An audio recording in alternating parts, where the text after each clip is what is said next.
9월 12일 주일 예배를 주님께 올려드리도록 하겠습니다. 다 같이 묵도하심으로 예배를 시작하겠습니다. 다 같이 묵도하시겠습니다. 하나님은 영이시니 예배하는 자가 영과 진리로 예배할지니라. 아멘. 우리 사랑이 많으신 하나님 아버지, 오늘 사랑하는 우리 보금자리교회 형제자매들 모여서 함께 주를 예배합니다. 이 시간 우리 이 자리 가운데 좌정하셔서 우리 예배를 받아주시고 하늘의 놀라운 은혜를 우리 각 사람의 심령 가운데에 충만하게 부어 주시옵소서. 이제 예배를 시작하는 시간입니다. 마치는 시간까지 함께하여 주시기를 원하오며 예수 그리스도 이름 받들어 기도 올려드립니다. 아멘. 찬송가 1장 찬송 올려드리겠습니다.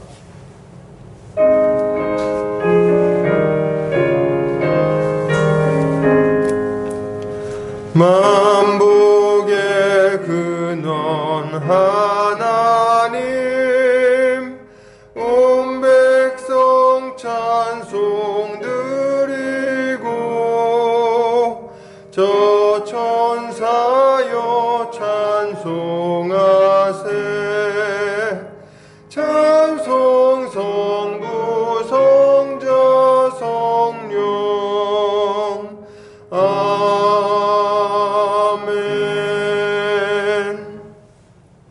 다 같이 사도신경으로 우리 신앙을 고백합니다. 성경 맨 앞 페이지를 참고하시면 되겠습니다. 다 같이 고백합니다.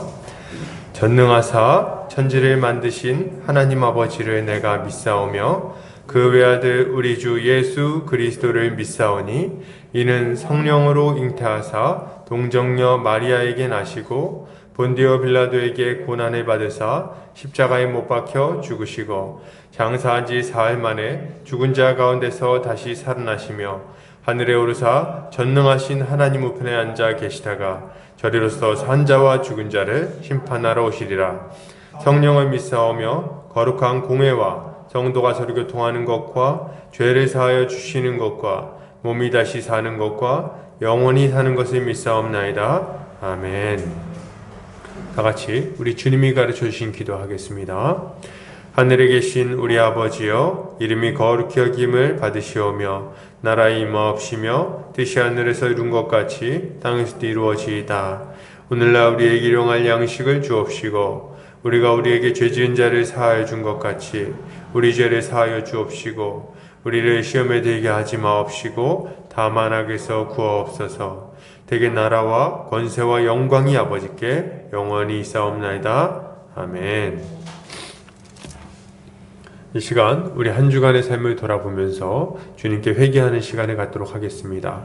우리가 주님 앞에 범죄했던 것들, 불순종했던 것들, 또 이웃의 마음을 아프게 했던 것들 우리 주님 앞에 고백하고 십자가 보혈로 씻어달라고 간구하는 시간 갖겠습니다. 다 같이 간구합니다.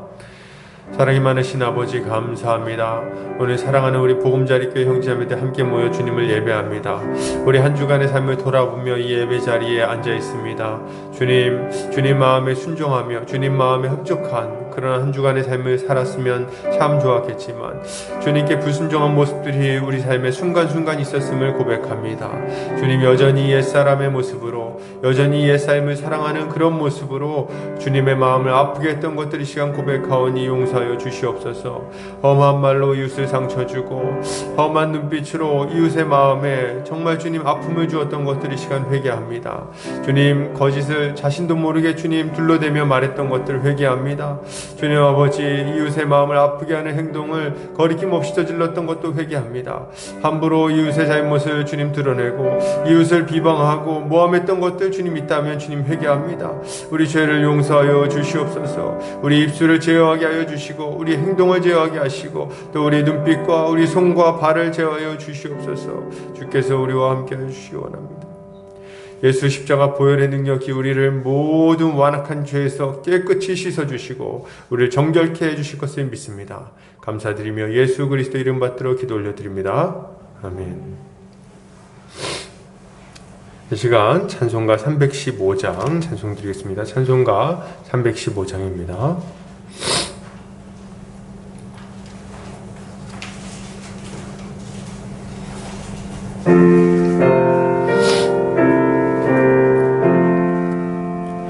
내 주 대신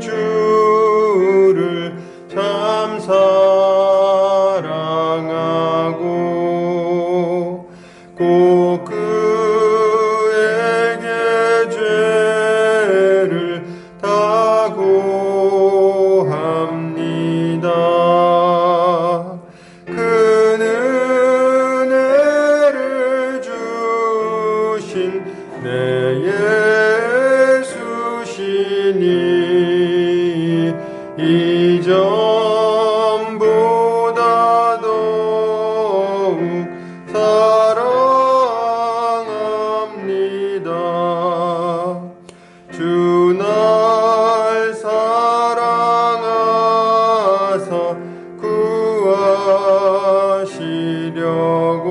구하시려고 저 십자가 고난 당하셨도다. 그가 시관 쓰신 내 주 배우니 이전보다 더욱 사랑합니다. 내 평생에 힘쓸 그 큰 의무는 예수의 덕을 늘 기림이라. 숨질 때에까지 내 할 말씀은 이전보다 더욱 사랑합니다. 그 영광의 나라 나 들어가서 그 풍성한 은혜 늘 감사하리.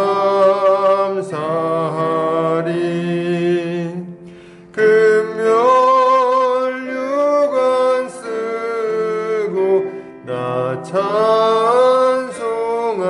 말 이전보다 더욱 사랑합니다.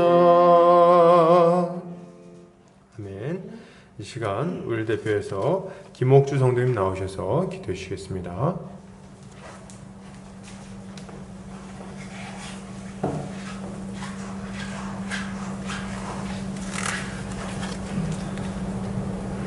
여호와께 감사하라. 그는 선하시며 그의 인자하심이 영원하미로다.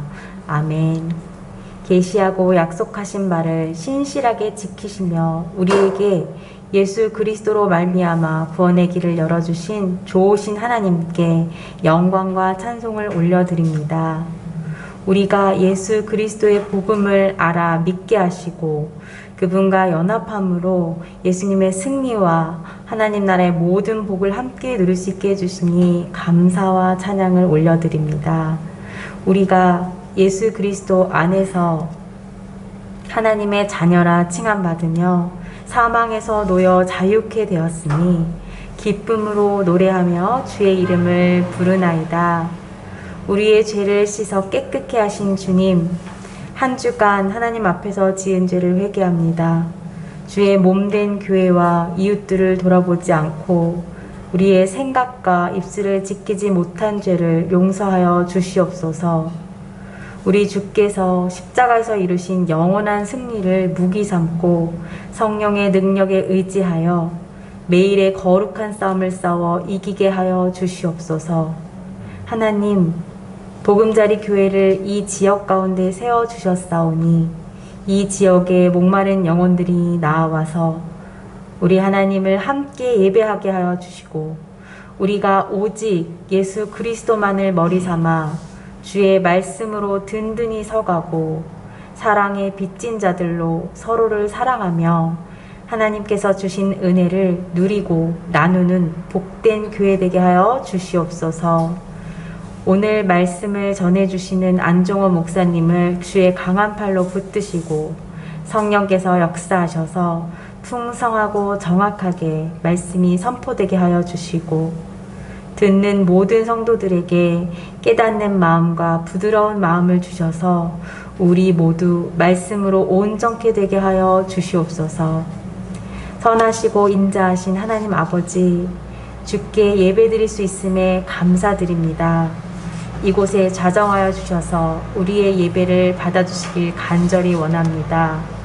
우리에게 말씀하시면 우리가 순종하겠나이다. 우리의 심령을 새롭게 하시고 우리를 통해 복음이 힘있게 전파되게 하여 주시옵소서. 우리를 살리시려 죽음에서 부활하신 우리 주 예수 그리스도의 이름 받들어 기도드립니다. 아멘. 자, 시간 우리 의문답하는 시간 갖겠습니다. 주보 오른쪽 면을 참고해 주시면 되겠습니다. 제가 질문하고 함께 답변하도록 하겠습니다. 질문합니다. 101문. 그러나 우리가 하나님의 이름으로 경건하게 맹세한다면 그것은 괜찮지 않습니까? 그렇습니다. 하나님의 영광과 이웃의 유익을 위하여 진리를 보존하고 신뢰를 증진시키려는 목적에서 맹세가 필요한 상황이 생기거나 정부가 그것을 요구할 때 가능합니다. 이러한 맹세는 하나님의 말씀에 의하여 인정되고 있으며 신구약의 신자들에 의하여 적절하게 사용되기도 했습니다. 102문. 성자들이나 다른 피조물에 의지해서 맹세도 됩니까? 안 됩니다. 올바른 맹세는 나의 마음을 아시고 나의 진실성을 증거하셔서 만일 거짓 맹세를 한다면 벌을 내리시는 하나님을 부르는 것을 의미합니다. 어떠한 피조물도 그러한 영예를 받기에 합당하지 못합니다. 아멘. 광고 있습니다. 광고 보겠습니다.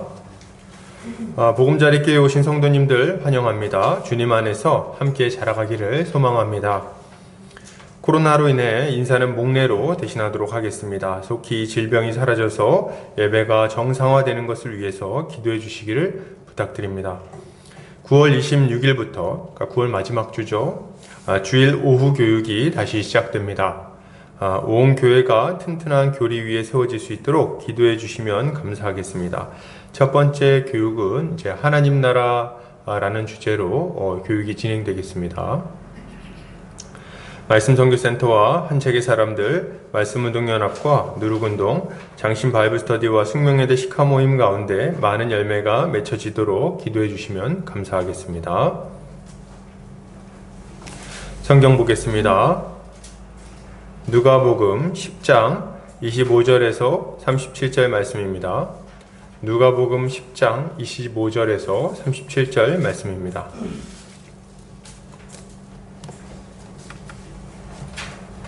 제가 봉독해 올리겠습니다. 어떤 율법 교사가 일어나 예수를 시험하여 이르되 선생님, 내가 무엇을 하여야 영생을 얻으리이까? 예수께서 이르시되 율법에 무엇이라 기록되어 있으며 내가 어떻게 읽느냐? 대답하여 이르되 내 마음을 다하여 목숨을 다하며 힘을 다하며 뜻을 다하여 주 너의 하나님을 사랑하고 또한 내 이웃을 내 자신같이 사랑하라 하였나이다. 예수께서 이르시되 내 대답이 옳도다. 이를 행하라. 그러면 살리라 하시니 그 사람이 자기를 옳게 보이려고 예수께 여짜오되 그러면 내 이웃이 누구니이까? 예수께서 대답하여 이르시되 어떤 사람이 예루살렘에서 여리고로 내려가다가 강도를 만나매 강도들이 그 옷을 벗기고 때려 거의 죽은 것을 버리고 갔더라. 마침 한 제사장이 그 길로 내려가다가 그를 보고 피하여 지나가고 또 이와 같이 한 레위인도 그곳에 이르러 그를 보고 피하여 지나가되 어떤 사마리아 사람은 여행하는 중 거기 이르러 그를 보고 불쌍히 여겨 가까이 가서 기름과 포도주를 그 상처에 붓고 싸매고 자기 짐승에 태워 주막으로 데리고 가서 돌보아 주니라. 그 이튿날 그가 주막 주인에게 데나리온 2를 내어주며 이르되 이 사람을 돌보아 주라. 비용이 더 들면 내가 돌아올 때에 갚으리라 하였으니 내 생각에는 이 세 사람 중에 누가 강도 만난 자의 이웃이 되겠느냐? 이르되 자비를 베푼 자니이다. 예수께서 이르시되 너 가서 너도 이와 같이 하라 하시니라. 아멘.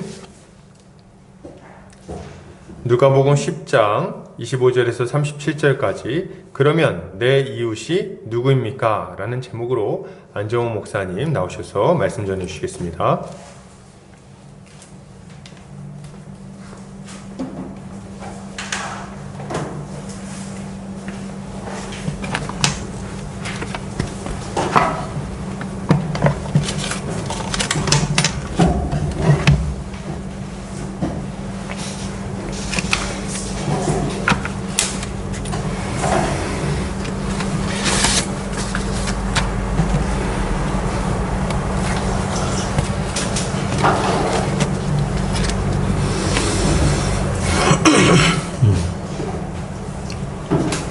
안녕하세요. 잊혀질 때가 되면 보금자리 교회 담임 목사님 외에 다른 목사가 있다는 것을 알려드리기 위해 나오는 안정호 목사입니다. 어떨 때 보면 이제 하나님께서 계절이 바뀌었다는 것을 제 설교를 통해서 여러분들에게 알리려고 하는 게 아닌가 그런 것 같아요. 네. 무더웠던 여름이 가고 이제 시원한 가을이 왔습니다. 다음 주가 추석이죠? 지금까지 힘든 일들이 많았는데 이제 모든 어려움과 시험들이 지나가고 하나님의 위로와 안식이 넘치길 주님의 이름으로 축복합니다. 오늘 본문은 우리에게 굉장히 익숙한 이야기예요. 이 이야기는 우리에게도 익숙하지만 그리스도인이 아닌 사람에게도 한 번쯤은 들어봤을 법한 내용입니다. 이 이야기를 모티브로 해서 나온 법정 용어도 있어요. 혹시 선한 사마리아인의 법이라고 들어보셨나요? 우리나라에도 이 법이 있을 정도로 사마리아인의 비유는 아주 유명합니다. 언제죠? 2004년 한 17년 전이죠. 이때 러브스토리인 하버드라는 드라마가 있었습니다. 거기서 이제 하버드 법대생으로 김래원이 나오고 하버드 의대생으로 김태희가 나와서 거기서 이제 김태희가 의료행위를 아직 의사가 안 되는데 의료행위를 하다가 이제 의사직을 박탈당할 수 있는 그런 위기에 빠졌을 때 김래원이 짜잔하고 나타나서 이 사마리아인의 법을 이렇게 근거로서 이 김태희를 구해주는 장면이 나와요. 그걸 보고 사마리아인 법을 그때 저도 이제 그런 게 있구나 이런 걸 알았습니다. 많은 사람들이 이 사마리아인의 이야기를 어떻게 기억하냐면 위험에 처한 사람을 외면하지 말고 구해야 한다 라는 내용으로 알고 있어요.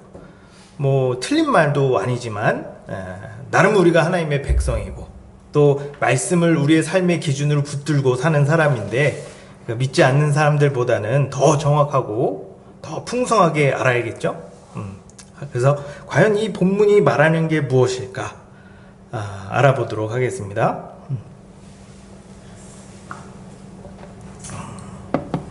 이 이야기는 한 율법교사가 예수님에게 나의 이웃은 누굽니까? 라는 질문에서 시작되는 이야기예요. 자, 한번 생각해 보세요. 여러분의 이웃은 누굽니까? 가족? 친구? 뭐 직장 동료? 옆집 사람? 아마 사람마다 이웃에 대한 개념이 약간씩은 다 다를 거예요. 이 이웃이란 개념은 무엇보다 우리 그리스도인에게 너무 중요한 의미를 가집니다. 왜냐하면 성경 자체가 이웃사랑을 제일 중요한 계명으로 보기 때문이에요. 여기 주보 뒷면에 보면 야고보서 2장 8절이 있죠. 너희가 만일 성경에 기록된 대로 내 이웃 사랑하기를 내 몸과 같이 하라 하신 최고의 법을 지키면 잘하는 것이거니와. 성경은 이웃 사랑을 최고의 법이라고 말합니다. 우리가 이 최고의 법을 잘 지키려면 이웃에 대한 성경적인 개념과 내 이웃이 누구인지 잘 알아야겠죠. 그래야 뭐 지키든 말든 할 거 아닙니까? 그리고 우리가 이웃 사랑을 더 바르게, 더 분명하게 한다면 우리는 하나님께서 주신 하늘의 복을 더 풍성하게 누릴 겁니다. 그래서 오늘 이 시간 우리는 성경에서 말한 이웃은 누구고 이것이 나에게 어떤 의미가 있는지 알아보는 시간을 갖도록 하겠습니다. 어떤 율법교사가 예수님께 물어봐요. 선생님, 내가 뭘 해야 영생을 얻을 수 있습니까? 보통 예수님께서 산이나 들이나 강가나 길가나 이런 데서 사람들을 가르치다 보면 중간에 갑자기 나와서 초를 치는 사람들이 있어요. 그런 사람들은 대개 아주 학식 있고 권위가 있으며 영향력이 있는 사람들이었어요. 주로 대제사장, 바리새인, 서기관, 율법교사 등이 있죠. 이런 사람들이 성경에서 주로 하는 역할들이 뭐냐면 예수님의 말씀에 태클 걸기, 똑똑한 척하기, 잘난 척하기, 그러다 오히려 예수님한테 그들의 무지와 그들의 위선을 들켜서 망신당하기, 이런 역할들을 주로 했습니다. 오늘 나오는 율법교사도 괜히 예수님 앞에서 아는 척 했다가 이 본전도 못 찾는 내용이 될 것 같아요. 율법교사는 정말 아무 맥락도 없이 등장해요. 그리고 내가 뭘 해야 영생을 얻습니까? 라고 대뜸 묻죠. 너무 맥락이 없이 갑자기 이 이야기가 등장하니까 많은 사람들이 이 이야기의 주제를 찾는데 어려움을 겪습니다.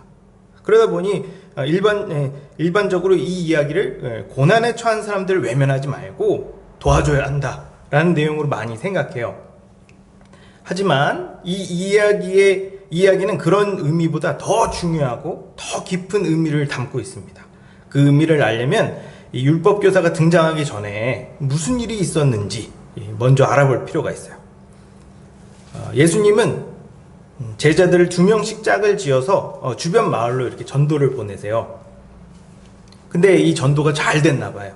제자들은 귀신들이 예수님의 이름으로 쫓겨나는 걸 보고 막 흥분해서 예수님께 와서 막 자랑을 합니다. 주님의 이름으로 주님의 이름을 대니까 귀신들도 우리에게 꼼짝을 못했습니다. 예수님은 이렇게 기뻐하는 제자들을 향해 나도 귀신이 하늘에서 떨어지는 걸 봤다. 그러나 귀신들이 너희에게 항복한 것으로 기뻐하지 말고 너의 이름이 하늘에 기록된 것을 기뻐하라고 말씀하시죠. 그러면서 제자들이 보고 듣고 말하는 이 복음이 얼마나 가치 있고 얼마나 복된 것인지를 설명합니다. 이 이야기가 끝나자 바로 이 율법교사가 짜잔 하고 등장해서 내가 어떻게 해야 영생을 얻습니까? 라고 질문을 하죠. 그럼 우린 이렇게 생각할 수 있어요. 앞에 이야기가 복음 선포와 전도에 대한 내용이니까 이 이야기도 복음 선포와 전도에 관련된 이야기겠구나 하고 예상해 볼 수 있겠죠? 그럼 이 이야기는 복음 선포와 어떤 관계가 있는 걸까요? 이제 본론으로 들어가서 이 율법교사가 예수님께 질문합니다. 선생님, 제가 뭘 해야 영생을 얻을 수 있습니까? 그냥 단순하게 이 질문만 봤을 땐 아주 바람직하고 꼭 필요한 질문 같아 보여요. 영생을 얻는 것보다 더 중요한 것은 이 세상에 없습니다. 우리가 예수님께 반드시 물어야 될 질문이 있다면 저는 이 질문이 아닐까 생각을 해요. 영생을 얻지 못하면 이 땅에서의 삶이 무슨 의미가 있겠어요? 그런 측면에서 저는 율법교사의 질문이 그렇게 나쁜 질문이라고 생각하지는 않습니다. 그러나 성경은 이 율법교사의 질문을 좋게 보지 않아요. 왜 그럴까요? 질문 자체에 문제가 있다기보다는 이 질문의 의도가 문제였던 거죠. 저는 이 율법교사가 아마 자신이 어떻게 해야 영생을 얻는지 이미 답을 알고 있었을 거라고 봐요. 왜냐하면 예수님께 질문한 의도가 영생을 얻는 방법을 정말 몰라서, 그래서 예수님으로부터 영생을 얻는 방법을 배우기 위해서 예수님께 질문한 게 아니기 때문입니다. 25절을 볼까요? 어떤 율법교사가 일어나 예수를 시험하여 이르되 선생님, 내가 무엇을 하여야 영생을 얻으리이까? 율법교사는 예수님을 시험하려고 예수님께 질문을 한 겁니다. 이 사람은 율법교사잖아요. 오늘날로 치면 교수, 박사, 일타, 강사 이런 건데 얼마나 주변 사람들에게 이런 비슷한 질문을 많이 받아봤겠어요. 아마 율법교사는 스스로 자기가 성경을 잘 알고 있고 더 나아가 영생을 얻는 방법을 알고 있다고 생각했을 겁니다. 그리고 아주 우쭐했을 거예요. 남들은 모르는 하늘의 지식을 자기가 소유하고 있고, 이 지식으로 사람들에게 선지자 노릇하고 자기가 하나님 나라에 아주 가깝다고 생각했을 거예요. 근데 어느 날 갑자기 예수님이 짜잔하고 나타난 겁니다. 율법교사도 예수님에 대한 소문을 아마 들었을 거예요. 누가복음 9장 7, 8절을 한번 볼까요?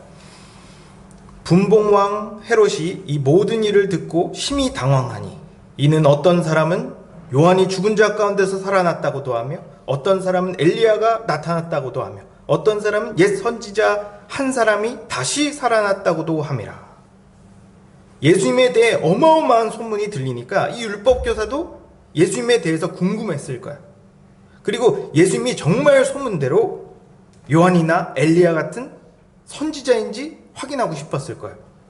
또 그게 사실이라면 예수님께 인정받아 그만큼 더 사람들에게 영향력을 행사하고 싶었을 겁니다. 이 율법교사는 예수님을 시험하려는 의도를 가지고 성경에서 가장 핵심적이고 가장 본질적인 질문을 탁 던지는 거예요.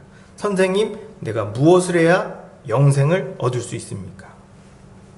예수님은 이미 이 사람이 나를 시험하고 있다는 것을 알고 있었어요. 그리고 이 율법교사가 자신의 지식과 지혜를 마구 뽐내고 싶어 하는 것도 이제 알고 계셨죠. 그래서 율법교사에게 질문합니다. 성경에 뭐라고 적혀 있냐? 그리고 넌 이걸 뭐라고 생각하냐? 율법교사는 자기의 지식과 지혜를 뽐낼 수 있는 기회가 와서 아주 기뻤던 것 같아요. 그리고 자기가 예수님께 답변하면 예수님께서 박수를 치면서 내가 사람들 중에 이렇게 성경에 능통하며 지혜가 출중한 사람은 본 적이 없다. 너가 하나님 나라에 가깝구나 라는 칭찬을 받을 것을 어쩌면 기대했을지도 모릅니다.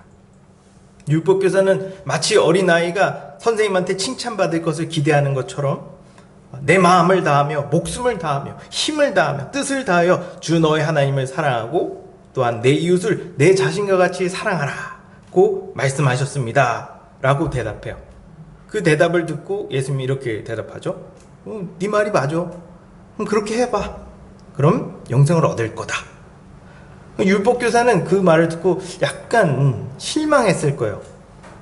예수님께서 깜짝 놀라면서 사람들이 보는 앞에서 자기들을 칭찬하는 것들을 기대했는데 생각보다 반응이 약한 거죠. 자, 여기서 우리가 한 가지 좀 생각해야 될 게 있어요. 율법교사가 예수님께 한 말은 틀린 말이 아니에요. 율법교사는 예수님께 아주 적절한 답을 했습니다. 율법은 크게 10가지 계명, 즉 10계명을 중심으로 기록되어 있어요. 이 10계명을 둘로 요약하면 하나님 사랑과 이웃 사랑입니다. 마가복음에 보면 예수님도 이 율법교사와 거의 비슷하게 말씀하세요. 마가복음 12장 29에서 31절을 한번 볼까요? 예수께서 대답하시되 첫째는 이것이니 이스라엘아 들으라. 주 곧 우리 하나님은 유일한 주시라. 내 마음을 다하고 목숨을 다하고 뜻을 다하고 힘을 다하여 주 너의 하나님을 사랑하라 하신 것이요. 둘째는 이것이니 내 이웃을 내 자신과 같이 사랑하라 하신 것이라. 이것보다 더 큰 계명이 없느니라. 이 율법교사는 어떤 면으로 아주 대단한 통찰력을 가지고 아주 지혜롭게 답변하는 거예요. 마가복음 12장 33에서 34절을 읽어볼까요? 또 마음을 다하고 지혜를 다하고 힘을 다하여 하나님을 사랑하는 것과 또 이웃을 자기 자신과 같이 사랑하는 것이 전체로 드리는 모든 번제물과 기타 제물보다 나으니이다. 예수께서 그가 지혜 있게 대답함을 보시고 이르시되 내가 하나님 나라에서 멀지 않도다 하시니 그 후에 감히 묻는 자가 없더라. 예수님은 마가복음에 나온 서기관의 대답에는 네가 하나님 나라에 멀지 않구나 라고 칭찬하신 반면 이 율법교사의 답변은 아주 시큰둥하게 말씀을 하시는 거예요. 과연 이 서기관과 이 율법교사의 차이는 뭐가 있을까요? 서기관은 예수님의 말씀을 귀담아 듣고 그분의 말씀에 동의하며 어떤 나쁜 의도를 가지고 얘기한 게 아닙니다. 그러나 이 율법교사는 이미 예수님의 말씀을 들을 생각이 없었을 뿐만 아니라 이 모든 관심이 자기에게 가 있었어요. 그리고 결정적으로 이 율법 교사는 자신이 이 율법을 지킬 수 있다 생각했습니다. 율법 교사의 질문을 한번 생각해 볼게요. 내가 뭘 해야 영생을 얻습니까? 율법 교사는 이미 답을 알고 있었어요. 하나님 사랑과 이웃 사랑을 하면 영생을 얻을 수 있다. 율법 교사는 예수님께 확답을 받고 이제 이 말씀을 지키면 자기의 영생을 얻을 수 있다고 생각했습니다. 안타깝게도 이 율법 교사는 율법의 핵심이 뭔지는 알았지만 그것이 의미하는 바가 뭔지는 몰랐어요. 이런 사람을 지칭하는 용어가 있죠. 헛똑똑이. 율법 교사는 헛똑똑이었습니다. 성경은 그냥 대충 하나님을 사랑하고 대충 내 이웃을 사랑하라고 말하지 않았어요. 앞에 어떻게 사랑해야 되는지 나오죠. 내 마음을 다하며 목숨을 다하며 힘을 다하며 뜻을 다하여 사랑하라고 말합니다. 이 세상 그 어느 누구가 이런 수준의 사랑을 할 수 있겠습니까? 현실적으로 한번 생각해 보세요. 인생이 얼마나 복잡하고 얼마나 사건 사고가 많이 터집니까? 그래서 때로는 너무 바빠서 하루 종일 정신없이 살 때도 많고 또 겨우겨우 이제 여유가 생기면 지친 몸과 마음을 달래느라 멍하고 있을 때가 많아요. 저도 제가 어떻게 하루가 지나갔는지 모를 때가 많습니다. 도대체 어느 정도를 내 마음과 목숨과 힘과 뜻을 다했다 라고 말할 수 있을까요? 전 잘 모르겠어요. 어떤 사람은 내가 지금 하나님을 사랑하고 이웃 사랑하는 정도가 마음과 목숨과 힘과 뜻을 다하는 거다 라고 생각할 수 있을지 모르겠어요. 근데 다른 사람들도 그렇게 생각할까요? 하나님은요? 하나님도 그렇게 생각하실까요? 실제로 내가 내 모든 에너지를 하나님께 남김없이 다 쏟아붓는다 할지라도 과연 하나님의 기준에 도달할까요? 지금까지 설교에서도 많이 얘기했고 복음의 기초에서도 많이 얘기를 했지만 우린 하나님의 율법을 온전히 다 지킬 수가 없습니다. 이 율법학자가 아무리 율법을 하나님 사랑, 이웃 사랑으로 잘 율법을 요약했다 할지라도 그리고 24시간 365일 매분 매초 이 율법을 순수하게 다 지킬 수는 우리는 없어요. 우리의 존재가 우리의 본성이 우리의 본질이 죄에 물들었기 때문입니다. 근데 이 율법학자는 자기가 요약한 이 하나님 사랑과 이웃 사랑을 지킬 수 있다고 생각했고 이걸 지킨다면 자기는 능히 하나님으로부터 영생을 얻을 수 있다고 생각한 겁니다. 보통은 자기의 부족함과 연약함, 죄인됨을 인식하면 예수님 앞에 막 엎드려서 예수님한테 순종하는데 이 율법학자는 오히려 예수님을 시험하고 판단하려고 해요. 미친 거죠. 자기가 옳고 맞다고 생각하고 있는 겁니다. 예수님이 이렇게 교만하고 자신만만한 율법 교사에게 넌 틀렸어. 넌 율법을 못 지킨다. 왜냐하면 모든 자들이 이미 범죄했고 이 율법을 온전히 지킬 수 있는 사람은 이 세상에 없기 때문이다 라고 말하지 않습니다. 아마 말해도 듣지 않았을 거예요. 듣는 척도 안 하겠죠. 오히려 예수님은 율법 교사에게 이렇게 답변합니다. 한번 해봐. 할 수 있다면 영생을 소리가 들리나요? 할 수 있다면 해봐. 그러면 영생을 얻을 거야. 제가 봤을 때 잠시만요.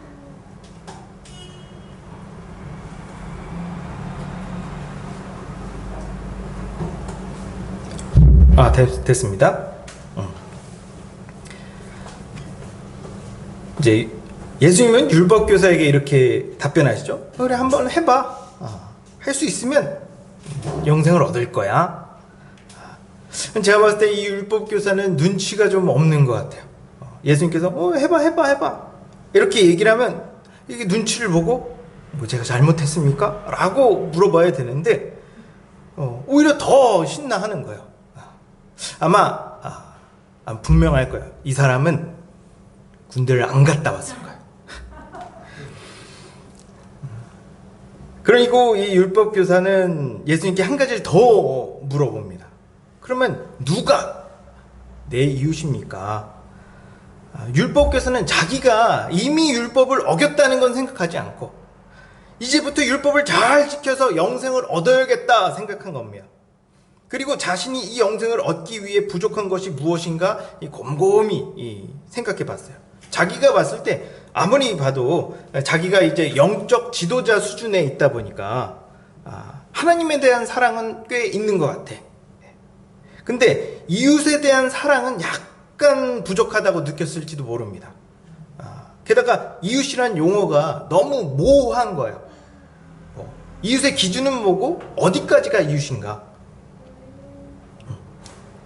그러니까 만약에 이 이웃이란 개념만 명확히 안다면 영생을 얻을 수 있다고 생각했을 거예요. 그래서 예수님께 물어보죠. 누가 내 이웃입니까? 이 율법교사는 지금 많은 것을 착각하고 있어요. 이제 살짝 정리를 해볼게요. 첫째로는 내가 뭔가를 해야 영생을 얻을 수 있다 생각했어요. 둘째로는 율법을 잘 지키면 영생을 얻을 수 있다고 생각했습니다. 셋째로는 자기가 율법을 지킬 수 있다고 생각했고, 넷째로 여기서 몇 가지만 보완하면 완벽하게 지킬 수 있다라고 생각했어요. 이 율법교사는 오늘날 교회를 다니지만 잘못된 방식으로 신앙생활하는 신앙인의 전형적인 모습입니다. 우리는 우리의 행위로 영생을 얻을 수 없어요. 우리는 오직 하나님의 은혜로 영생을 얻습니다. 오직 예수 그리스도의 십자가 복음만이 우리의 영생을 얻는 유일한 길이에요. 예수님은 율법학자에게 이 사실을 깨닫게 하기 위해 이 유명한 사마리아인의 비유를 이야기해 줍니다.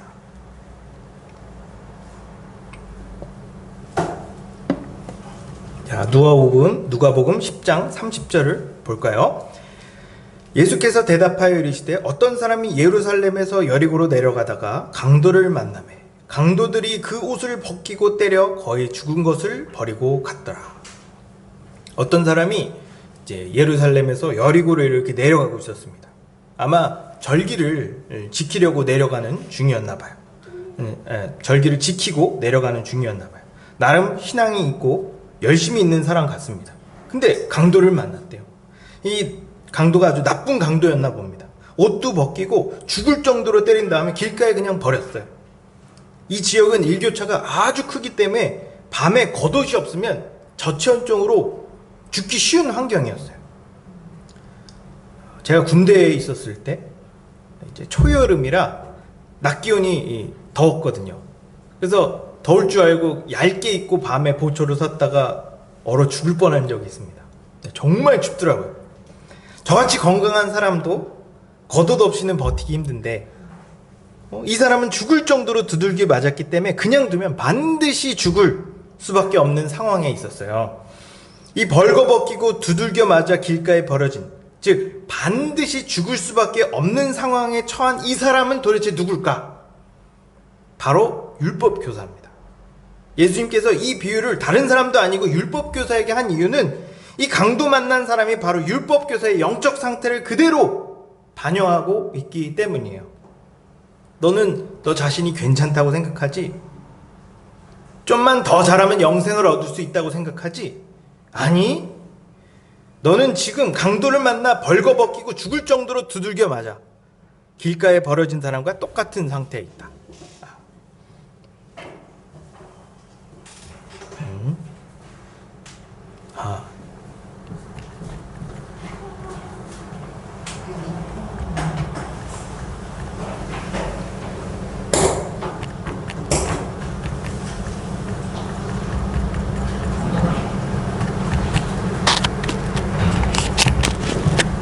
네, 됐습니다. 영적 전쟁이 굉장히 심한, 제가 설교를 잘 썼나 봐요. 하나, 둘, 예. 예.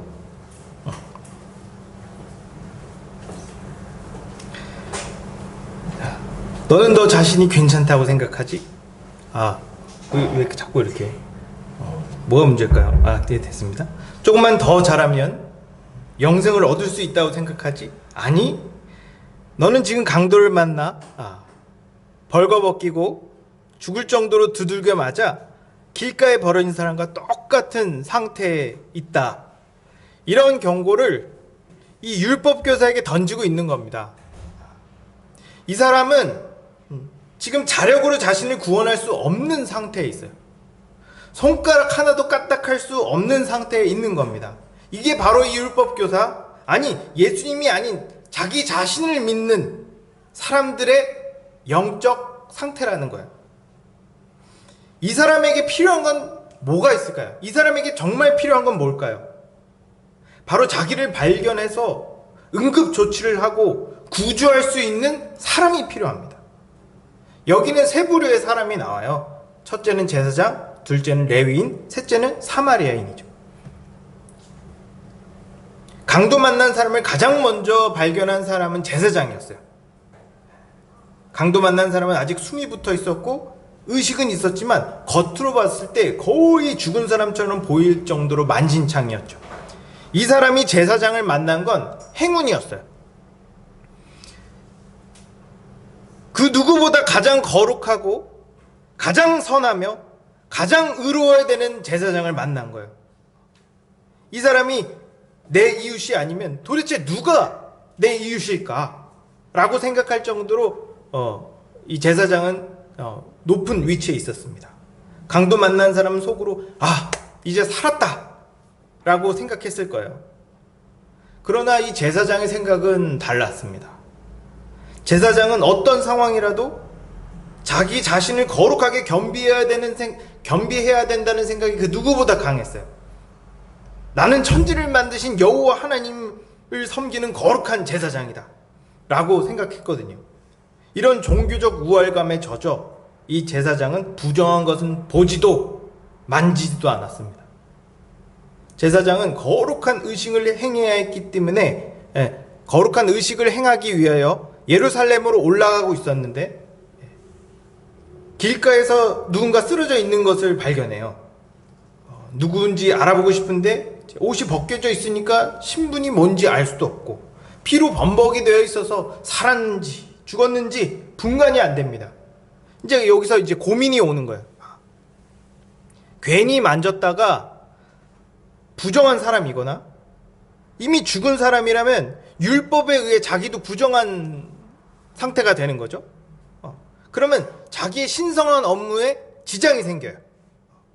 거룩하신 하나님을 섬겨야 하는 이 막중한 책임이 나에게 있는데 죽었는지 살았는지도 모르는 사람을 위해서 모험을 할 수는 없는 거예요. 그래서 혹여나 누가 볼까봐 급히 자리를 피합니다.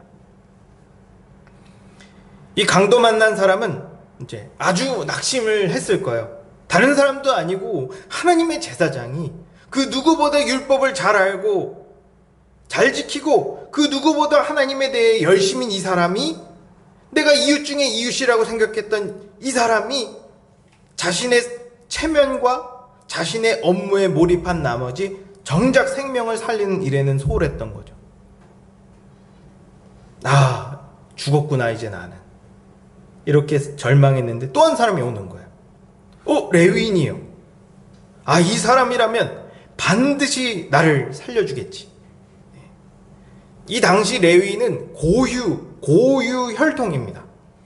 이스라엘의 12지파 중에 대부분의 지파는 오랜 포로 기간 중에 다 사라졌어요. 그나마 겨우 명맥을 유지하는 게 바울의 지파였던 베냐민 지파, 예수님 지파였던 유다 지파, 그리고 마지막 레위 지파입니다.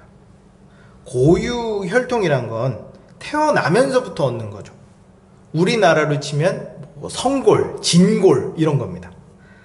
고유 혈통 유대인들은 자기가 고유 혈통이라는 것에 대한 무한한 자부심이 있었을 거예요. 빌립보서 3장 5, 6절을 한번 볼까요? 나는 8일 만에 할례를 받고 이스라엘 족속이요 베냐민 지파요 히브리인 중에 히브리인이요 율법으로는 바리새인이요 열심으로는 교회를 박해하고 율법의 의로는 흠이 없는 자라. 바울도 예수님을 만나기 전까지 자기가 고유혈통이라는 것에 대한 무한한 자부심이 있었어요. 그러다 보니 이 자부심이 행동에서 드러나는 겁니다. 열심으로는 교회를 박해하고 율법의 의로는 흠이 없는 자라. 이 당시 바울의 열심은 자기가 엘리트 중에 엘리트라는 교만함에서 비롯된 겁니다. 아무튼 이 강도 만난 사람은 비록 제사장이 자기의 직분과 자기의 위치 때문에 자기를 외면했지만 이 고유 혈통 엘리트 중에 엘리트 레위인이라면 절대 자기를 외면하지 않고 자기를 구할 거라고 생각했어요. 이 사람이야말로 내 이웃 중에 이웃이다. 제사장처럼 특별한 업무가 없기 때문에 자기를 도와주겠지. 이렇게 생각했을 거예요.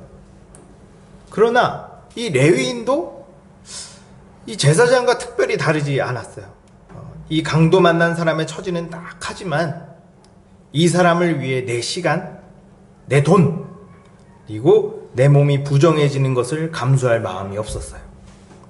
지금 이 사람이 피투성이게 돼서 여기 누워있는 것은 아직 이 근처에 강도가 있을 수 있다는 말이 되죠. 그럼 자기도 이 사람처럼 벌거벗기고 피투성이가 돼서 길가에 버려질 수도 있습니다. 이 레위인이 아무리 고유 혈통인데다가 자기 자신에 대한 자부심, 하나님에 대한 열심이 클진 모르겠지만 이 레위인에게 가장 중요한 건 자기 자신이에요.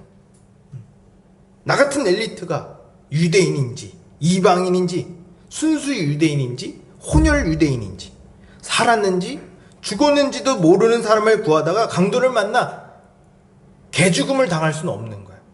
나는 소중하니까. 이 레위인은 어디서 또다시 강도가 나타날지 몰라 재빨리 자리를 피합니다. 과연 예수님은 이 비유를 통해서 율법교사 또 우리에게 알려주시는 건 뭘까요? 정서적으로 가깝다고, 물리적으로 가깝다고 내 이웃이 아니다. 눈에 보이는 조건으로 참된 이웃을 판단하지 말아라. 율법교사는 누가 내 이웃이라고 생각했을까요? 다른 사람은 몰라도 제사장과 레위인은 반드시 그 안에 포함되어 있다고 생각했을 겁니다. 먼저 사회적으로 종교적으로 인정받는 사람이잖아요.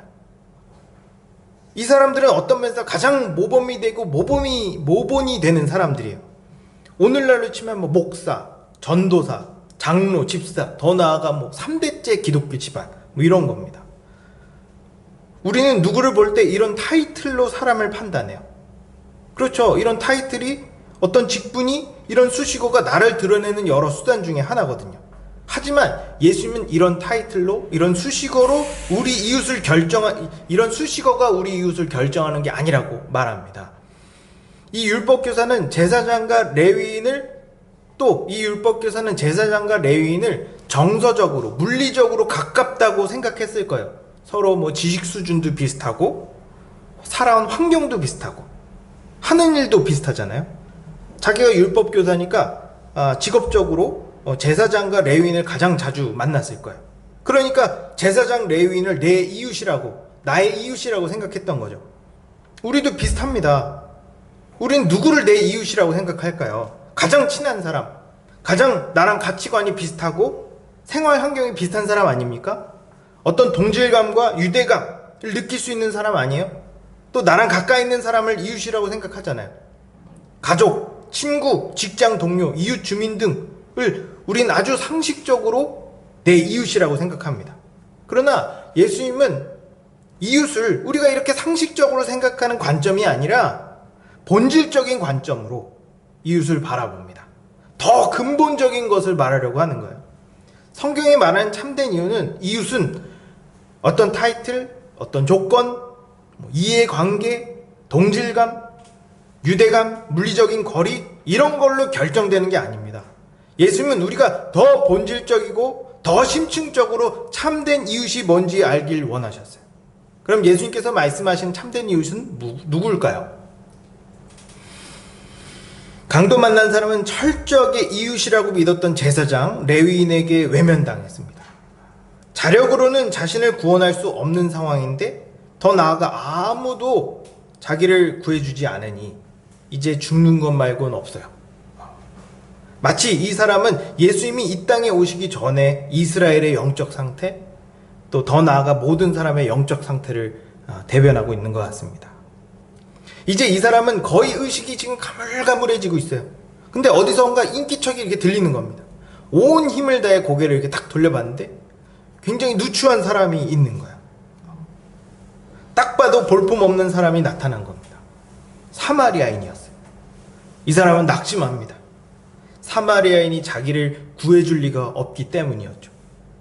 이 사람이 생각하는 사마리아인은 그 안에 선한 것이 아무것도 없는 사람입니다.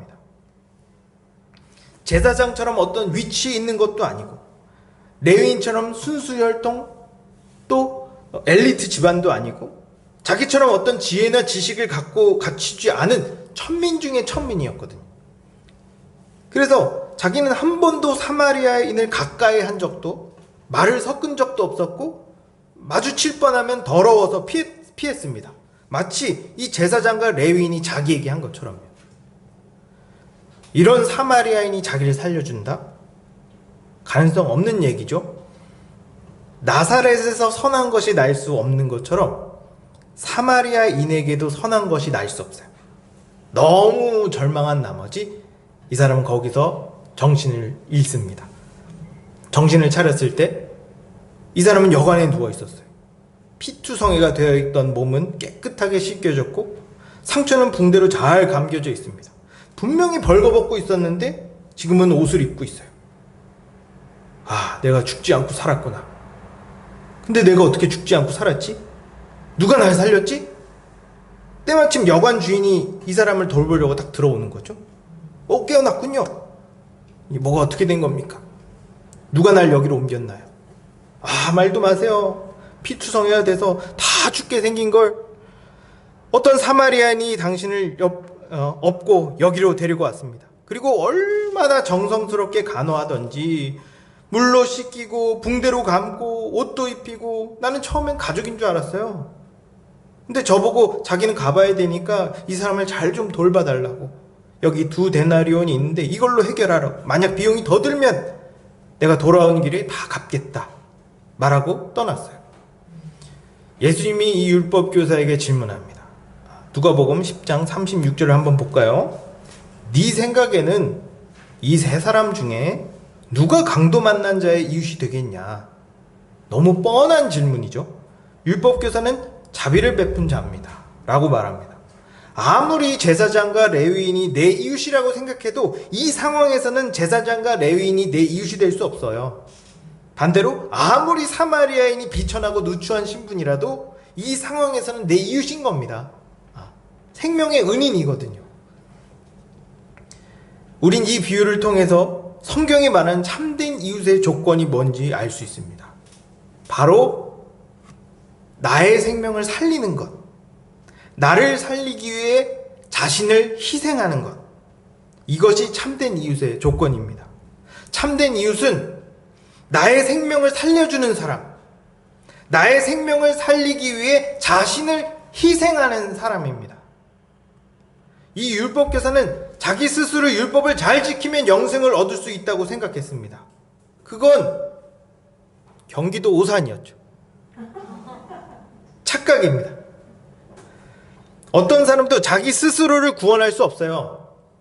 이 율법교사는 지금 이 강도 만난 사람처럼 벌거벗기고 피투성이로 길가에 쓰러진 사람과 똑같은 상황에 놓여 있습니다. 영생을 얻길 간절히 원하나 스스로는 영생을 얻을 수 없는 상태에 놓여 있어요.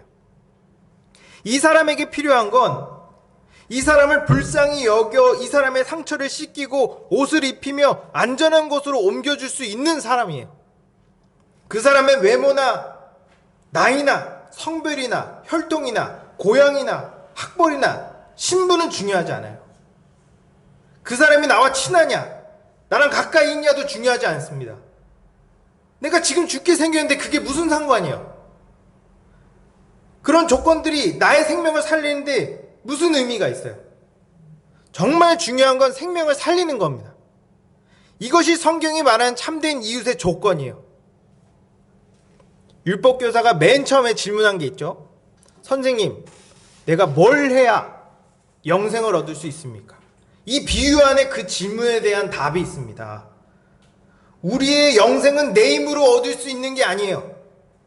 누군가 나를 불쌍히 여길 때, 그리고 누군가 나를 구원하기 위해 자기의 것을 희생할 때 비로소 죽을 수밖에 없는 영혼이 살 수 있는 기회를 얻게 되는 겁니다. 먼저는 예수 그리스도고 둘째는 그리스도인이에요. 예수님께서 십자가에 죽지 않으셨다면 어느 누구도 영생을 얻지 못합니다. 또 내게 영생을 전해주는 사람이 없으면 우린 아무도 영생을 얻지 못해요. 로마서 10장 14절 한번 볼까요? 그런즉 그들이 믿지 아니하는 이를 어찌 부르리요? 듣지도 못한 이를 어찌 믿으리요? 전하는 자가 없이 어찌 들으리요?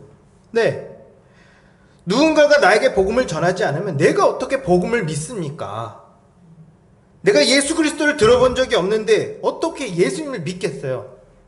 내가 예수님을 믿지 않는데 어떻게 내가 영생을 얻을 수 있습니까? 로마서 10장 15절도 한번 볼까요?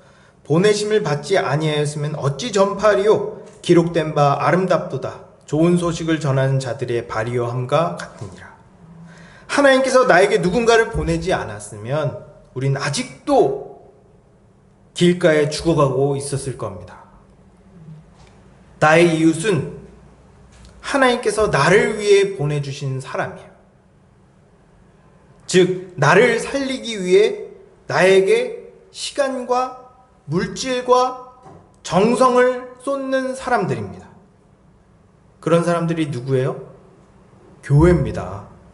교회야말로 예수님께서 말씀하시는 진정한 이웃이에요. 지금까지 우리는 누구를 내 이웃이라고 생각했습니까? 내 가족, 내 친구, 내 직장 동료, 지역 주민? 네, 이런 사람들도 물론 이웃이라고 생각할 수 있고 이웃이 될 수 있어요. 그러나 성경은 정서적, 물리적 영역 이면에 있는 영적인 영역을 봐야 한다고 말합니다. 나의 생명을 살려주고 나의 상처를 싸매주며 나의 수치를 가려주는 진짜 이웃은 지금 이 자리에 있는 여러분이에요. 그래서 이웃사랑의 가장 첫 번째 대상은 교회고 그 다음 세상. 즉 새하늘과 새 땅에서도 나의 새하늘과 새 땅에서도 그래서 이웃사랑의 가장 첫 번째 대상은 교회고 예수 그리스도의 피를 맺은 하나님의 백성들입니다. 교회는 이 땅에서뿐만 아니라 다음 세상, 즉 새하늘과 새 땅에서도 나의 이웃이에요. 세상에서의 이웃은 이 땅에서 끝나지만 성경이 말하는 참된 이웃은 영원히 함께하는 이웃입니다. 그러면 어떤 사람들은 이렇게 질문할지 몰라요. 그럼 교회만 이웃이고 교회만 사랑해야 됩니까? 그 외의 사람은 이웃이 아니고 그 사람들은 사랑하지 말란 소리입니까? 아니죠. 우리는 교회 안에 성도들만 사랑하지 않습니다. 우리는 교회 밖에 있는 사람들도 사랑해야 돼요. 그럼 우린 교회 밖에 있는 사람들, 즉 세상에 있는 사람들을 어떻게 사랑해야 할까요? 예수님께서 율법교사에게 이 세 사람 중에 누가 강도 만난 자의 이웃이냐 물어보시죠. 율법교사는 자비를 베푼 자입니다 라고 얘기해요. 이때 예수님께서 이렇게 말씀합니다. 가서 너도 이와 같이 하라. 가서 너도 이와 같이 하라. 무슨 말입니까? 너가 누군가로부터 은혜를 입어 생명을 건졌고 너의 상처가 치유됐으며 너의 수치가 가려졌다면 너도 너에게 도움을 준 사람과 똑같이 다른 사람에게 다가가 그들의 생명을 구해라. 다른 말로 하면 너가 사람들의 이웃이 되어줘라 라는 겁니다. 성경적인 관점으로 보면 세상 사람, 아직 영생을 얻지 않은 사람, 이 율법교사처럼 스스로 구원할 수 있다고 믿는 사람, 강도를 만나 벌거벗겨지고 피투성이가 되어 길가에 버려진 이 사람은 어떤 면에서 내 이웃이라고 보기 어렵습니다. 왜냐면 나를 이웃이라고 생각하지 않거든요. 그들은 나를 사마리아인처럼 대합니다. 그러나 괜찮아요. 지금 그 사람들은 거의 죽어있는 상태라서 그런 겁니다. 영적으로 사리분별이 안 돼서 그런 거예요. 그들에겐 나의 도움이 필요한 상태예요. 이때 내가 그들의 이웃이 되어줘야 됩니다. 내가 먼저 그들에게 다가가 그들의 상처를 씻어주고 붕대로 감아주며 생명을 살려야 돼요. 그렇게 해서 그들이 살아난다면 그들은 나의 이웃이 될 겁니다. 그리스도인은 먼저 다가가는 사람이에요. 거듭나기 전에는 그렇게 할 수 없었지만 이제는 내가 먼저 세상 사람들의 이웃이 되어줄 수 있습니다. 요한일서 4장 19절 한번 볼까요? 우리가 사랑함은 그가 먼저 우리를 사랑하셨습니다. 참된 이웃의 원형은 우리 주 예수 그리스도입니다. 우리를 포함한 모든 사람들은 예수님을 무시하고 거부하고 그분을 십자가에 못 박았어요. 우리는 예수님을 사마리아인처럼 대했습니다. 그럼에도 불구하고 예수님은 우리를 불쌍히 여기셨고 우리를 위해 죽으셨어요. 그분의 희생으로 우린 영원한 생명을 얻게 됐습니다. 예수님은 아무 소망이 없는 우리에게 다가와 기꺼이 우리의 이웃이 되어주셨어요. 그렇다면 우리도 예수님께서 나에게 하신 것처럼 나도 세상 사람들의 이웃이 되어줘야 됩니다. 여러분 모두 강도 만난 자의 이웃이 되어주기를 주님의 이름으로 축복합니다. 그럼 구체적으로 어떻게 세상 사람들에게 다가가 그들의 이웃이 되어줄까요? 첫째, 긍휼한 마음을 가지십시오. 강도 만난 사람들, 즉 복음을 믿지 않는 사람들의 특징은 자신의 영적 상태를 파악하지 못한다는 거야. 이 사람들은 목소리나 손짓으로 도움을 요청하지 못할 정도로 두들겨 맞아 거의 죽어있는 상태입니다. 그래서 그들이 먼저 우리에게 도움을 요청하는 경우는 거의 없어요. 그런 사람들을 보면 겉으로는 멀쩡해 보이고 괜찮아 보입니다. 자세히 보면 골마 터져 있어요. 제사장이나 레위인처럼 멀찌감치 떨어져서 보면 그런 것이 잘 보이지 않습니다. 사마리아인처럼 가까이 가서 다가가 봐야 죽기 일보 직전이라는 것이 보여요. 미래에 대한 근심과 걱정, 그리고 죽음에 대한 두려움, 극심한 외로움, 열등감과 우울감에 빠져 있죠. 우리가 그들에게 다가가 그들에게 가까이 다가갈 때 그런 것들이 보이기 시작하는 거예요. 이때 우리 마음에 긍휼한 마음이 없다면 우린 그들을 도와주지 않을 거예요. 지금 내 앞가림도 못하고 내 코가 석잔데 어떻게 다른 사람들까지 신경을 씁니까? 그래서 내가 만약에 다른 사람들을 외면하고 복음을 전하지 않는다면 이 사람들은 어둠 속에서 추위에 떨다가 죽을 겁니다. 우리는 긍휼함을 가져야 돼요. 이 긍휼함은 하나님의 은혜를 기억할 때 생깁니다. 우리 모두는 과거에 다 강도를 만나 벌거벗기고 피투성이가 돼서 길가에 버려졌었어요. 그러나 기적적으로 우리 성도들의 도움으로 지금은 영원한 생명을 얻어 잘 살아가고 있죠. 내가 예수님께 그리고 나에게 복음을 전한 사람들의 은혜를 입어 기적적으로 살았는데 내가 죽어가는 사람들을 외면한다는 것은 배은망덕한 겁니다. 물론 실제로 벌거벗기고 피투성이가 된 게 아니기 때문에 우리는 시계와 상황을 잘 볼 필요가 있어요. 복음을 전하기 적절한 때를 찾아야겠죠. 저도 경제활동을 한 5년 정도 하고 있는데 주변에 아직까지 복음을 전하지 못한 사람들이 있습니다. 뭐 전도 뉘앙스만 보여도 막 불편한 내색을 보이더라고요. 뭐 지금은 그만뒀는데 제가 일하는 직장의 매니저가 좀 그랬어요.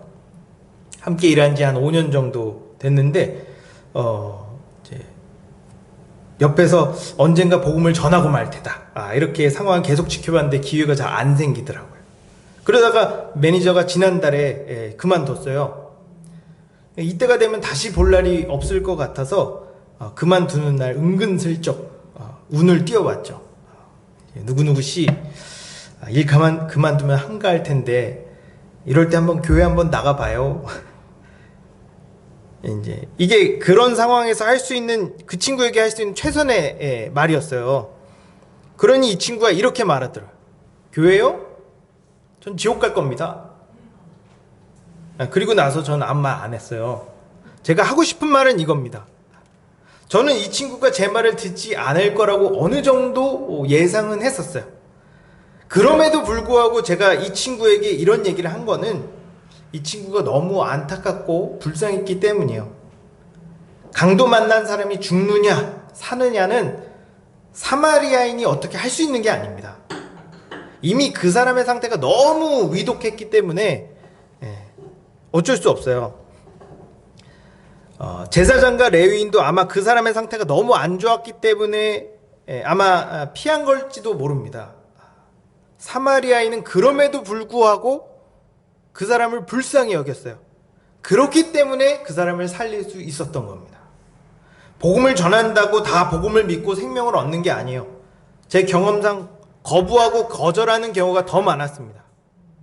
그러나 내가 거절당할 걸 알매도 불구하고 어떻게든 복음을 전하려고 하는 이유는 한 사람이라도 더 살리려고, 더 살리고 싶어서 하는 거예요. 디모데후서 4장 2절을 한번 읽어볼까요? 너는 말씀을 전파하라. 때를 얻든지 못 얻든지 항상 힘쓰라. 범사에 오래 참음과 가르침으로 경책하며 경계하며 권하라. 여러분 주변에 강도 만난 자와 비슷한 사람이 있습니까? 그들을 불쌍히 여기십시오. 그리고 그들을 살리기 위해 최선을 다하기 바랍니다. 만약 그들 중에 한 사람이라도 생명을 얻는다면 여러분은 영원히 함께할 내 형제, 내 이웃 한 사람을 얻은 겁니다. 둘째, 시간과 물질과 정성을 들이십시오. 어떤 사람은 전도에 대해 오해합니다. 전도를 주일 예배 출석시키는 정도까지 생각해요. 또는 목사님이나 새가족 혀가 짧아서 새가족 담당자에게 인계하는 데까지라고 생각해요. 그렇다고 교회 데리고 나오는 과정이 뭐 자연스러웠냐 뭐 이런 것도 아니에요. 목에 목줄만 안 했지 거의 반강제적으로 끌고 나옵니다. 교회에 나오면 내가 밥 사주겠다. 교회 행사가 있는데 자리를 좀 채워달라. 그동안 너가 나한테 신세를 많이 졌는데 교회에 나오는 걸로 갚아라. 이번에 교회 안 나오면 가만 안 두겠다. 등등. 물론 저는 이것도 아주 귀하다고 생각해요. 이렇게라도 한다는 거가 쉬운 일이 아니거든요. 분명 이 사람이 분명 이렇게 전도한 사람은 교회에 나가 구원받기를 원하는 마음으로 그렇게 했을 겁니다. 그러나 이런 수준에 머무는 게 아니라 여러분 스스로가 그들에게 대안을 제시하고 복음을 확실히 선포하는 단계까지 나가야 된다고 생각해요. 저는 이런 마음이 있어요. 어떻게든 교회 데리고 와서 목사님 설교를 듣게 하고 새가족 담당자에게 인계해서 복음을 듣게 하는 것도 너무 좋은데 왜 내가 복음을 전할 수 있는 좋은 기회를 다른 사람에게 넘겨주냐는 겁니다. 물론 목사님이나 새가족 담당자는 숙련됐으니까 더 효과적이고 더 효율적으로 복음을 가르치겠죠. 근데 저는 여러분들이 복음을 전하고 가르치는 것이 더 좋다고 봅니다. 그리고 나서 목사님이나 교사가 부족한 부분을 보완하면 것이 더 좋다고 생각해요.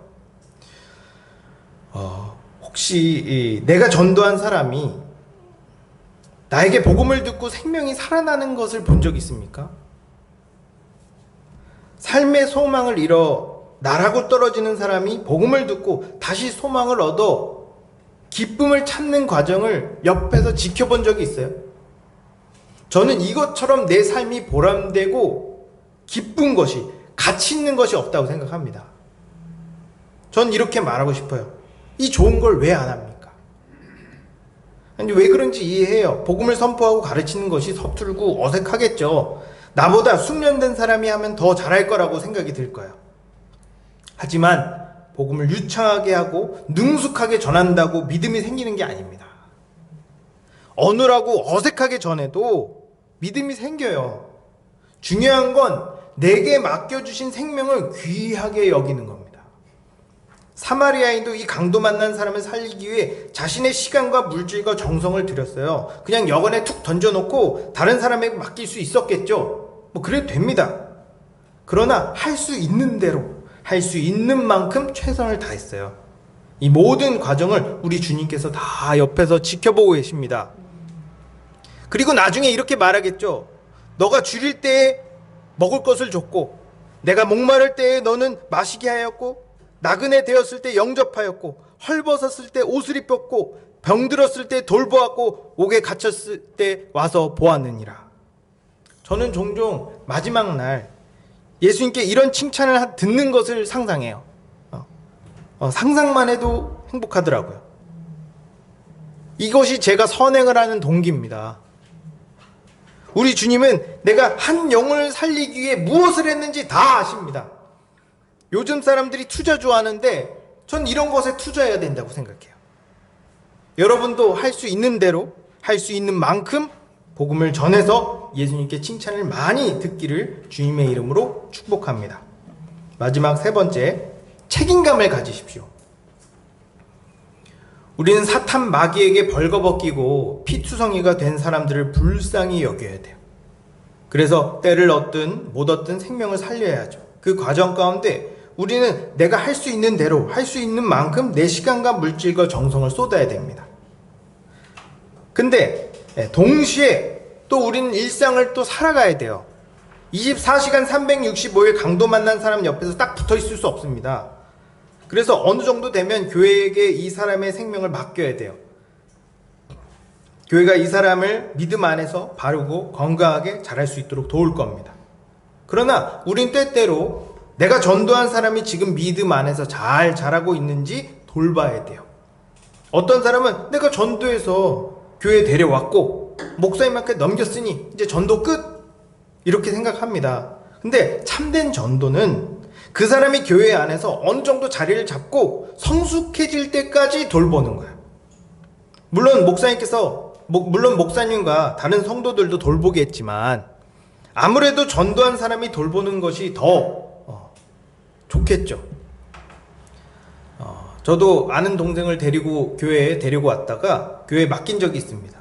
제가 그때 청년부 간사를 하고 있어서 그 친구를 신경을 좀 못 썼어요. 그러다 보니 어느샌가 교회를 안 나오더라고요. 내가 전도한 사람은 하나님께서 나에게 맡겨주신 사람입니다. 내가 이 사람을 전도했다면 건강하게 자랄 때까지 책임감을 가지고 돌봐줘야 돼요. 이 사람에겐 내가 첫 번째 이웃이거든요. 사마리아인은 다시 여관으로 돌아와서 초과된 비용을 지불하고 그 사람이 건강하게 집으로 돌아갔을 때까지 돌봐줬을 거예요. 물론 치료하고 여관에 데리고 간 일도 굉장히 훌륭한 일이지만 이 사람이 건강을 회복해서 다시 일상으로 돌아가는 모습을 보면 얼마나 이 마음이 뿌듯했겠어요. 저는 천국의 모습을 많이 상상합니다. 거기에는 나에게 복음을 전하고 가르치고 나를 돌봐줬던 이웃들도 많겠지만 동시에 내가 전도해서 구원받은 사람들도 있을 거예요. 근데 그 사람에게 제가 복음을 전해준 것뿐만 아니라 이 사람이 흔들릴 때 붙잡아주고 넘어졌을 때 일으켜줘서 결국 구원을 완성하게 해줬다면 이 사람이 얼마나 나에게 고마워하겠어요. 거기까지도 갈 필요 없이 내가 전도한 사람이 나의 돌봄으로 구원을 받고 성숙한 그리스도인이 되면 얼마나 나에게 감사하겠어요. 바울의 표현을 빌리자면 자기 눈까지 뽑아서 줄 거라 이렇게까지 표현을 합니다. 그 정도로 아마 감사할 거예요. 물론 이 감사를 받고자 이 일을 하는 건 아니겠지만 나 또한 엄청 뿌듯하겠죠. 저는 여러분들이 이렇게 보람되게, 뿌듯하게, 가치 있게 우리 이웃들과 영원히 함께 살았으면 좋겠습니다. 말씀 맺겠습니다. 어느 누구도 스스로를 구원할 수 없습니다. 우리는 사마리아인의 비유에 나오는 사람처럼 강도를 만나 벌거벗겨지고 피투성이가 되어 길가에 버려진 존재였어요. 이미 죽은 것과 다름없는 상태였습니다. 이런 우리를 구원하기 위해 예수 그리스도께서 사마리아인처럼 누추한 모습으로 이 땅에 오셨어요. 우리는 그분을 모욕하고 무시했습니다. 그러나 그분은 자신을 희생하여 우리의 생명을 살려주셨어요. 우린 이 사실을, 이 은혜를 복음을 통해 알 수 있습니다. 어느 누구도 이 복음을 혼자서 알고 스스로 깨달은 사람은 없어요. 누군가 나에게 복음을 전하고 사랑으로 섬겨줬기 때문에 내가 복음을 알고 구원을 받은 겁니다. 이 사람들이야말로 참된 이웃이죠. 바로 교회입니다. 교회가 참된 이웃이기 때문에 교회 안에 있을 때 비로소 우리는 하나님 사랑과 이웃 사랑을 할 수 있습니다. 그러니 이제 교회 안에서 서로 깊게 사랑하는 여러분 되기 바랍니다. 여러분이 정말로 예수 그리스도께 은혜를 입고 이웃의 도움으로 생명을 얻었다면 이제 여러분이 세상에 나가 강도 만난 자들의 이웃이 되어야 됩니다. 먼저 그들에게 다가가십시오. 우리가 다가가지 않는다면 그들은 서서히 생명을 잃어갈 거예요. 그들을 불쌍히 여기고 그들에게 내 시간과 노력을 아끼지 마십시오. 그리고 말씀으로 살리십시오. 이것이 하나님 사랑이요 이웃 사랑입니다. 기도하겠습니다. 좋으신 주님, 우리는 죄라는 강도를 만나 우리가 가진 복을 다 빼앗기고 철저하게 유린되다가 길가에 버려졌었습니다. 우린 죽을 운명이었습니다. 그런 우리를 불쌍히 여기셔서 우리 주님은 자기 자신을 희생하셨습니다. 그리고 우리에게 제자를 보내어 복음을 선포하게 하셨습니다. 그 결과 내가 지금 죽지 않고 살았습니다. 주님, 저를 살려주시니 감사합니다. 참된 이웃은 나의 생명을 살리기 위해 자기 자신을 희생하는 자입니다. 지금껏 많은 성도들이 나를 위해 자신을 희생했기 때문에 내가 지금 이 자리에 있습니다. 이런 좋은 이웃을 주시니 감사합니다. 이제 더 이웃을 사랑하게 하여 주시옵소서. 더 나아가 내가 내 이웃의 도움으로 생명을 건진 것처럼 나도 세상에 나가 생명이 꺼져가는 사람을 살리기 원합니다. 그들의 이웃이 되기 원합니다. 주여, 한 사람이라도 더 살려서 더 많은 이웃을 얻게 하여 주시옵소서. 그리하여 우리 사랑하는 이웃들과 함께 영원히 보람되고 뿌듯하며 행복하게 살게 하여 주시옵소서. 우리 주님께서 능히 그렇게 하실 것을 믿습니다. 우리 주 예수 그리스도 이름으로 기도합니다. 아멘.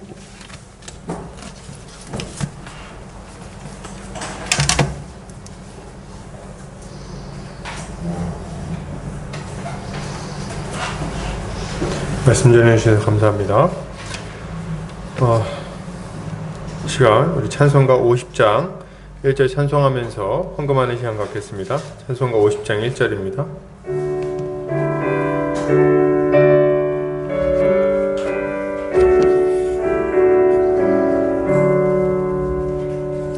내게 있는 모든 것을 아낌없이 드리네.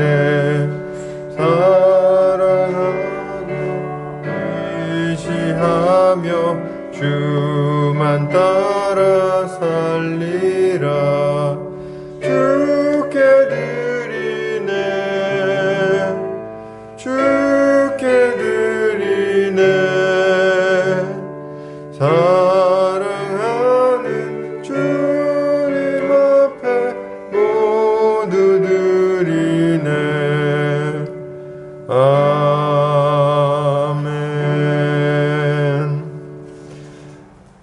마칠 기도하겠습니다. 사랑과 은혜가 많으신 하나님 아버지 감사합니다. 오늘 사랑하는 우리 보금자리교회 형제자매들 함께 예배하게 해주신 것 감사합니다. 이 시간 우리의 마음과 우리의 물질과 우리의 인생을 주님 앞에 올려드리오니 주님 받으시고 주님 마음껏 사용하여 주시옵소서. 주님 한평생 살아가는 동안 돈 때문에 울고 웃고 슬퍼하지 아니하게 하시고 오직 주님이 주신 것들로 만족하고 자족하며 다른 이들에게 기꺼이 이런 것들이 넉넉히 베푸는 자가 되게 하여 주시옵소서. 우리의 물질로 주의 몸된 교회를 든든하게 세워주시고 그로 말미암아 많은 사람들이 교회의 영광을 보게 하여 주시옵소서. 주님 아버지, 우리 사랑하는 성도들 믿음을 위하여 기도합니다. 우리 사랑하는 성도들 한 명 한 명 주님께서 붙들어 주시고 말씀 안에 견고하게 세워져서 한 시대를 빛내는 하나님의 일꾼들로 다 서지게 하여 주시기를 원합니다.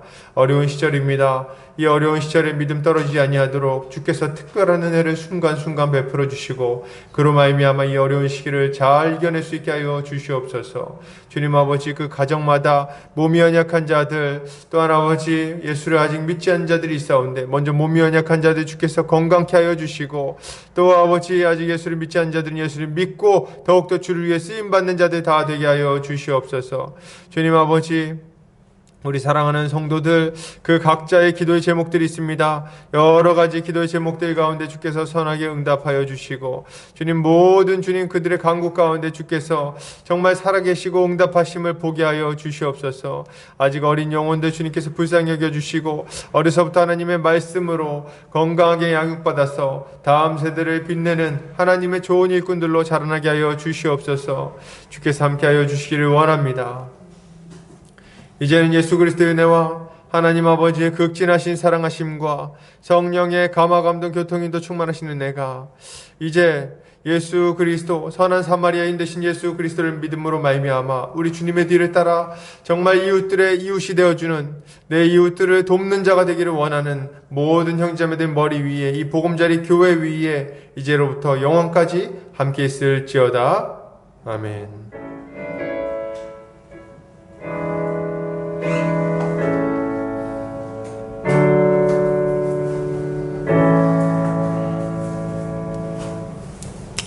예배를 마쳤습니다.